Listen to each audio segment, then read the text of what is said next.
اعوذ باللہ من الشیطان الرجیم بسم اللہ الرحمن الرحیم۔ ناظرین، یوٹیوب کے اوپر ایک سے ایک خوبصورت ویڈیو پڑی ہوئی، صرف اور صرف بات یہ ہے کہ آپ سرچ اس کو کیسے کریں۔ کل میں ایسے ہی سرچ کر رہی تھی تو ایک بڑی ہی خوبصورت ویڈیو میرے سامنے سے گزری اور میرا دل کیا کہ میں ضرور اس ویڈیو کو آپ لوگوں کے ساتھ شیئر کروں۔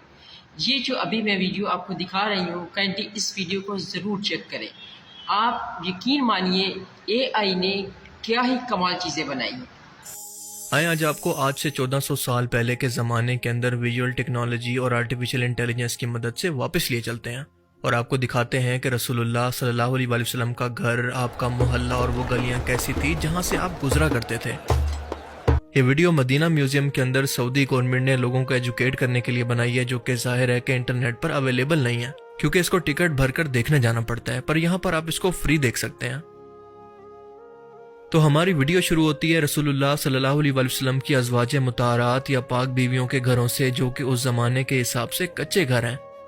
پہلا گھر جو آپ کو ویڈیو میں نظر آ رہا ہے یہ حضرت زینب بنت جیش رضی اللہ تعالیٰ عنہ کا ہے، جن کا تعلق قریش کے قبیلہ اسد بن خزیمہ سے تھا، اور ان کی والدہ کا نام امیمہ بنت عبد المطلب تھا، جو کہ رسول اللہ صلی اللہ علیہ وسلم کی پھپھی تھیں۔ ان کا پہلا نکاح حضرت زید بن حارثہ رضی اللہ تعالیٰ عنہ سے ہوا، جو کہ نبی کریم صلی اللہ علیہ وسلم کے آزاد کردہ غلام اور منہ بولے بیٹے تھے، اور یہ نکاح اللہ کی مرضی سے ایک معاشرتی اصلاح کے طور پر ہوا تاکہ عرب معاشرے کے اندر غلاموں اور آزاد عورتوں کے درمیان فرق کو مٹایا جا سکے۔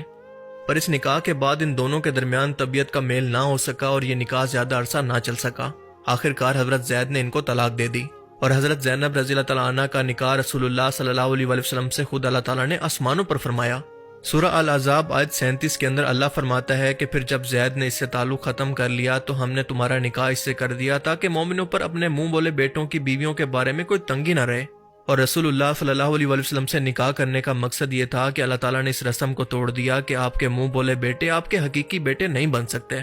یعنی یہ واحد صحابیاں ہیں جن کا نکاح آسمان سے اللہ تعالیٰ نے نبی کریم صلی اللہ علیہ وسلم سے فرما دیا، اور ان کے بارے میں نبی کریم صلی اللہ علیہ وسلم نے خود فرمایا کہ تم میں سب سے پہلے مجھ سے وہ ملے گی جس کے ہاتھ سب سے زیادہ لمبے ہیں، یعنی وہ سب سے زیادہ صدقہ دینے والی ہے۔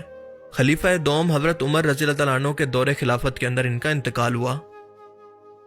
اب ذرا اس سے آگے بڑھیں تو حضرت ام سلمہ رضی اللہ تعالیٰ عنہ کا گھر آتا ہے، جو کہ نبی کریم صلی اللہ علیہ وسلم کی نہایت عقل مند، باوقار اور عقل مند بیوی تھی، اور انہوں نے اسلام کے کئی اہم لمحات کے اندر رسول اللہ صلی اللہ علیہ وسلم کی مدد کی اور مشورے دیے۔ اب سب لوگوں کو یقیناً صلح حدیبیہ کا مشہور واقعہ تو یاد ہوگا، جب 1400 صحابہ کرام احرام پہن کر عمرہ کے لیے مکہ مکرمہ پہنچے، لیکن مکہ کے سرداروں نے انکار کر دیا۔ تب آپ صلی اللہ علیہ وسلم نے مکہ کے مشرک سرداروں سے صلح حدیبیہ فرمائی، اور صلح کے بعد نبی کریم صلی اللہ علیہ وسلم نے اپنے صحابہ کو 3 بار حکم دیا کہ احرام کھول دو اور اپنی قربانی کر لو، لیکن کسی ایک شخص نے بھی آپ کی بات نہ مانی۔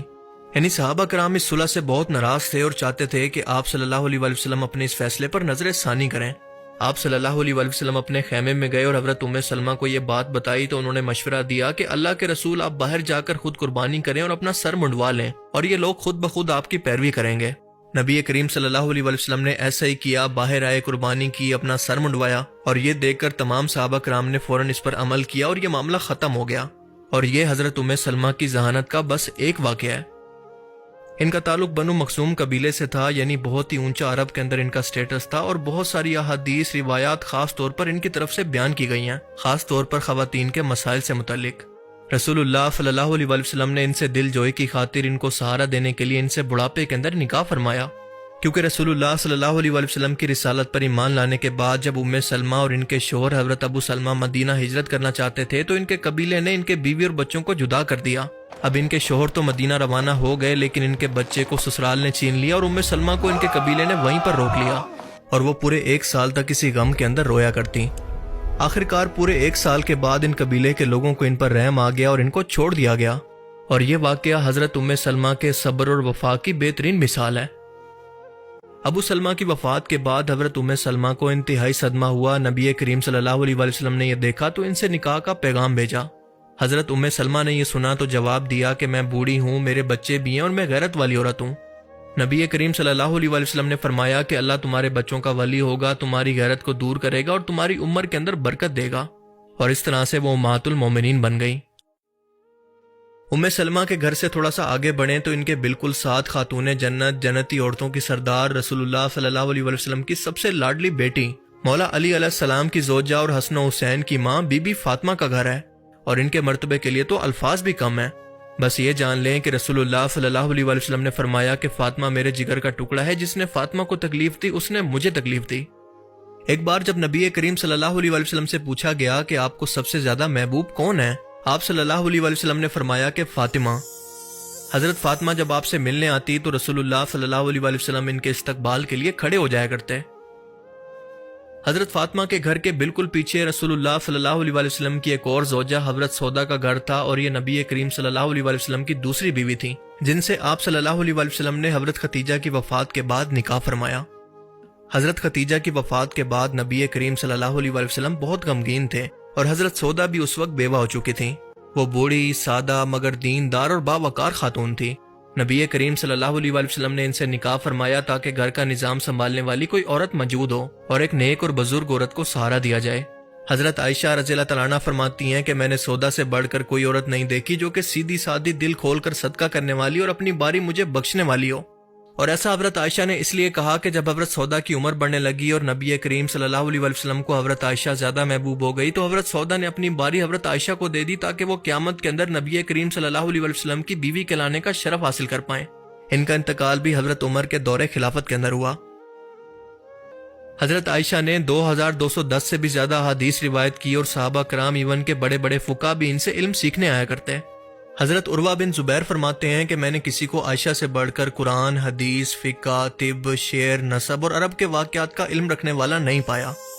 جب منافقین نے حضرت عائشہ پر جھوٹا الزام لگایا، واقعہ افق ہوا تو اللہ تعالیٰ نے سورہ نور کے اندر قرآن کی آیات نازل کر کے ان کی برات فرمائی۔ اللہ نے خود فرمایا کہ بے شک وہ لوگ جھوٹے ہیں، یعنی اللہ نے حضرت عائشہ کی پاکیزگی کی گواہی دی۔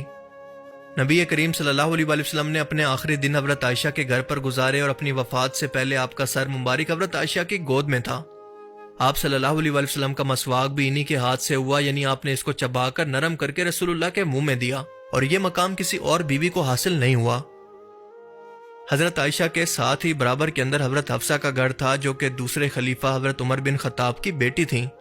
ان کے پہلے خامند حضرت انیس بن حذافہ غزوہ بدر کے اندر شریک ہوئے اور یہاں پر شہید ہو گئے۔ حضرت حفصہ رضی اللہ تعالیٰ عنہ پڑھی لکھی اور لکھنے والی خواتین کے اندر شامل تھی، اور قرآن کو محفوظ کرنے والی حافظات میں سے بھی تھی۔ انہوں نے قرآن کریم کی ایک تحریری کاپی کو اپنے حجرے کے اندر محفوظ رکھا۔ نبی کریم صلی اللہ علیہ وسلم کی وفات کے بعد قرآن کے جمع کیے گئے نسخے کو حضرت حفصہ کے پاس رکھا گیا تھا، اور اس طرح سے ان کا حجرہ قرآن کریم کے تحفظ کا پہلا سرکاری کتب خانہ بھی بن گیا۔ اب بڑھتے ہیں حضرت عائشہ کے حجرے کی طرف، جس کا 360 ویو آپ دیکھ سکتے ہیں۔ 5 بائی 6 میٹر لمبائی چوڑائی اور 2.5 میٹر اونچا، جس کے اندر آپ صلی اللہ علیہ وسلم کے آرام کے لیے بستر موجود تھا، ایک پانی کا مشکیزہ، ایک چراغ اور کچھ معمولی سامان تھا۔ یہی وہ مقام ہے جہاں پر نبی کریم صلی اللہ علیہ وسلم نے اپنی زندگی کے آخری دن گزارے، اور یہیں پر آپ کی وفات ہوئی، اور آج بھی آپ وہیں پر دفن ہیں۔ آج روضہ رسول اسی جگہ کے اوپر موجود ہے، کیونکہ انبیاء کرام کو وہیں پر دفن کیا جاتا ہے جہاں پر ان کا انتقال ہوتا ہے۔ حضرت عائشہ کے گھر کا مین دروازہ کھجور اور بانس سے بنا ہوا تھا، جبکہ گھر کچی مٹی اور پتھروں سے بنا ہوا تھا، اور اس کی چھت کھجور کی شاخوں، اون اور چمڑے سے ڈھکی ہوئی تھی، اور بارش کے اندر یہاں سے پانی ٹپکنے لگتا۔ حضرت عائشہ کے گھر سے جڑا ہوا ایک دروازہ مسجد نبوی کا دروازہ بھی تھا، اور یہ دروازہ جو آپ دیکھ رہے ہیں یہ وہی دروازہ ہے جو مسجد نبوی اور گھر میں آنے جانے کے لیے استعمال ہوتا۔ آئیں ذرا اب اس دروازے سے اندر داخل ہوتے ہیں، اور یہ تھا مسجد نبوی کا نقشہ آج سے 1400 سال پہلے۔ 11 ہجری میں رسول اللہ صلی اللہ علیہ وسلم کی وفات کے بعد جب حضرت ابوبکر کا انتقال ہوا، تب وہ کیونکہ والد تھے اور محرم تھے تو بنا کسی پردے کے حضرت عائشہ گھر کے اندر جا سکتی تھیں، لیکن جب حضرت عمر کا انتقال ہوا تو وہ کیونکہ نامحرم تھے تو ایک پردے کے ذریعے دونوں قبروں کو ایک پردہ لگا کر الگ شناخت دی گئی، جیسا کہ آپ دیکھ سکتے ہیں کہ یہ ہے رسول اللہ صلی اللہ علیہ وسلم کی قبر مبارک، اور یہ ہے حضرت عائشہ کے والد حضرت ابوبکر صدیق کی اور خلیفہ دوم حضرت عمر کی۔ اب رسول پاک صلی اللہ علیہ وسلم کی قبر کو الگ کرنے کا مقصد یہ تھا کہ لوگ رسول اللہ کی قبر کی زیارت کر سکیں اور یہاں پر آ کر سلام عرض کر سکیں۔ اور آپ کو بتاتا چلوں کہ اسی حجرے کے اندر ایک چوتھی قبر کی جگہ بھی موجود ہے، جو کہ حضرت عیسیٰ علیہ السلام کے لیے مخصوص ہے کہ جب وہ واپس آئیں گے تو اسی جگہ پر دفن ہوں گے۔ سال 92 ہجری کے اندر ولید بن عبد المالک نے مسجد نبوی کی توسیع کروائی تو حضرت عائشہ کا حجرہ بھی مسجد کے اندر شامل ہو گیا، تاکہ لوگ آسانی سے روضہ رسول کی زیارت کر سکیں۔ اور اسی ٹائم کے اندر حجرے کے گرد ایک دیوار تعمیر کی گئی اور اس دیوار کو 5 کونوں والی دیوار بنایا گیا تاکہ قبر کی طرف کوئی بھی شخص آ کر سجدہ نہ کر سکے۔ اب اس کا مطلب یہ ہے کہ اس ٹائم کے